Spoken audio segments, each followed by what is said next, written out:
Los libros de Primera y Segunda de Reyes. Aunque nuestras Biblias son dos libros separados, originalmente fueron escritos como un libro que cuenta una historia unificada, que continúa del libro de Samuel que le antecede. Así que David ha unificado las tribus de Israel en un solo reino, y Dios prometió que de su linaje vendría un rey mesiánico que establecería el reino de Dios sobre las naciones y cumpliría las promesas hechas a Abraham. Entonces, el libro de Reyes cuenta la historia de la larga línea de reyes que vinieron después de David, y ninguno de ellos estuvo a la altura de la promesa. De hecho, ellos llevan a la nación de Israel a la ruina. El libro está diseñado para tener 5 movimientos principales. La historia comienza y termina enfocada en Jerusalén. Primero con el gobierno de Salomón y la construcción del templo, y luego, en esta última sección, termina con la destrucción de Jerusalén y el exilio de Israel a Babilonia. Y las 3 secciones centrales están compuestas por la historia que nos lleva a esa tragedia. Y explican cómo Israel se dividió en 2 reinos rivales, cómo Dios trató de prevenir la corrupción de Israel enviando a los profetas, y cómo el exilio se convirtió en la inevitable consecuencia del pecado de Israel. El libro inicia con 2 capítulos acerca del traspaso del reino del anciano David a su hijo Salomón. Y las últimas palabras de David a Salomón son muy similares a aquellas de Moisés y Josué y Samuel al pueblo. Es un llamado a permanecer fieles a los mandamientos del pacto y a permanecer leales solo al Dios de Israel. Pero las palabras de David parecen un poco huecas, porque luego David y Salomón se ponen a conspirar de cómo van a consolidar este nuevo reino a través de una serie de asesinatos políticos. No es un buen inicio. El momento más brillante de Salomón es cuando le pide a Dios sabiduría para guiar a Israel, e incluso completa el sueño de David de hacer un templo para el Dios de Israel. Aquí la historia se detiene y describe con detalle el diseño de este templo. Justo como en el diseño del tabernáculo en la Torá, tenemos mucho oro y joyas, e imágenes de ángeles y árboles frutales. Todo este simbolismo hace eco del jardín del Edén. Es el lugar en donde el cielo y la tierra se encuentran, donde mora la presencia de Dios con su pueblo. Pero en cuanto Salomón termina el templo, toma una horrible decisión y el reino se desmorona. Él empieza a casarse con las hijas de otros reyes, cientos de ellas, para hacer alianzas políticas. Y luego, él adopta a los dioses de esas mujeres e introduce su adoración en Israel. Luego, Salomón acumula enormes cantidades de riquezas y organiza un ejército gigante. Incluso instituye el trabajo de esclavos para todos sus proyectos de construcción. Si miras en la Torá y revisas las reglas para los reyes de Israel en Deuteronomio 17, verás que Salomón está rompiendo cada una de ellas. Así que para el tiempo de su muerte, Salomón se parece más a Faraón, el rey de Egipto, que a su propio padre. La siguiente sección inicia con el hijo de Salomón, Roboán, actuando justo como su padre. Es una historia muy triste de ambición y hambre de poder. Él trata de subir los impuestos para el trabajo de los esclavos, y bajo el liderazgo de Jeroboam, las tribus del norte rechazan esto, se rebelan y se separan para formar su propio reino rival.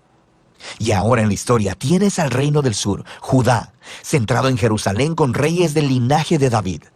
Y ahora también este nuevo reino del norte llamado Israel, cuya capital eventualmente será Samaria. Además, Jeroboam construye 2 templos para competir con el templo de Salomón en el sur. Pone en cada uno un becerro de oro para representar al Dios de Israel. La conexión con Éxodo 32 y el becerro de oro es bastante explícita. A partir de este punto, la historia va de un lado para otro, de norte a sur, trazando el destino de ambos reinos. Cada reino tuvo alrededor de 20 reyes consecutivos, y conforme se nos presenta cada rey, el autor evalúa su reinado según algunos criterios. ¿Adoraban solo al Dios de Israel o promovían la adoración a otros dioses? ¿Lidiaron con la idolatría entre el pueblo y permanecieron fieles al pacto como David o se volvieron corruptos e injustos? Y de acuerdo a estos criterios, el autor no encuentra reyes buenos en el reino del norte, 0 de 20. Y luego, en el reino del sur, Judá, solo 8 de 20 obtienen una calificación positiva, lo que se conecta con otro gran propósito del libro, que es introducir el rol de los profetas, figuras clave en la historia de Israel.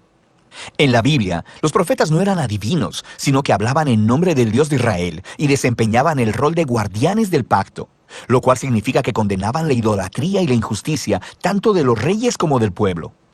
Ellos le recordaban constantemente a Israel de su llamado de ser luz a las naciones, de que debían obedecer los mandamientos de la Torá. Así que los profetas retaban a Israel a que se arrepientan y que confíen en su Dios. En estas secciones centrales, para cada rey, Dios levanta profetas para pedirles cuentas.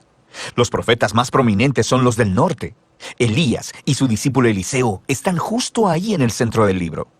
Elías era un profeta rústico, viviendo en el desierto, y su archienemigo era el rey del norte, Acab, y su esposa cananea Jezabel.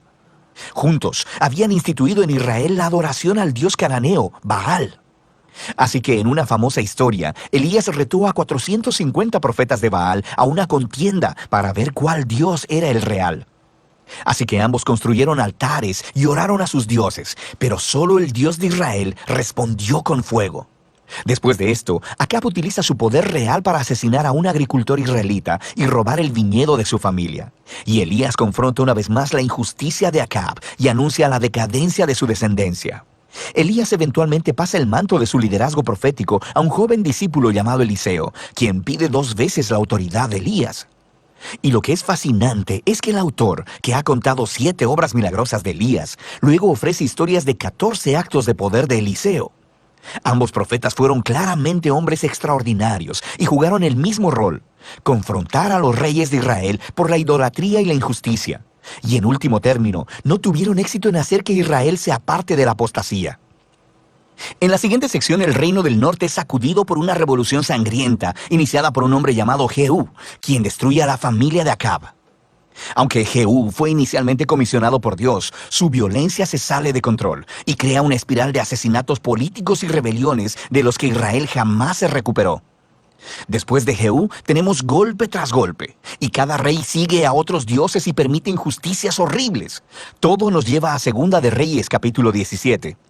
El grande y malvado imperio de Asiria desciende y acaba con todo el reino del norte, y la ciudad capital, Samaria, es conquistada, y los israelitas son exiliados y esparcidos a través del mundo antiguo.